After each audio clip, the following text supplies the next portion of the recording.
வேளச்சேரியில் மின்மாற்றி வெடித்து தீப்பற்றி எரிந்ததால் மின் இணைப்பு துண்டிக்கப்பட்டதால் பொதுமக்கள் கடும் அவதியடைந்தனர். சென்னை வேளச்சேரி தமிழ்நாடு வீட்டு வசதி வாரிய குடியிருப்பு மருதுபாண்டியர் சாலை சந்திப்பில் உள்ள மின்மாற்றியில் அந்த சாலையில் உள்ள 50க்கும் மேற்பட்ட வீடுகளுக்கு மின்சாரம் விநியோகிக்கப்படுகிறது. இந்த நிலையில் இரவு 11 மணியளவில் மின்மாற்றி திடீரென வெடித்துள்ளது. இதனால் மின்மாற்றியில் இருந்து ஆயில் வெளியேறியதால் சிறிது நேரத்தில் தீப்பற்றி கொழுந்துவிட்டு எரிய துவங்கியுள்ளது. இதனை கண்ட பொதுமக்கள் அலறியடித்து ஓடியுள்ளனர். பின்னர் மின்வாரிய அதிகாரிகளுக்கும் தீயணைப்புத் துறையினருக்கும் தகவல் தெரிவிக்கப்பட்டு அங்கு வந்த மின்நிலைய ஊழியர்கள் மின் இணைப்பை துண்டித்து மணல் கொட்டி தீயை அணைக்கும் முயற்சியில் ஈடுபட்டனர். இதனால் பொதுமக்கள் 3 மணி நேரம் மின்சாரம் இன்றி அவதியடைந்தனர்.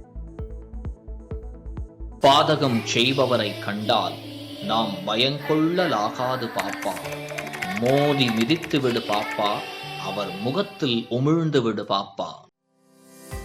அண்மை செய்திகளை உடனுக்குடன் தெரிந்து கொள்ள இணைந்திருங்கள் இயம்நாடு தொலைக்காட்சியுடன்.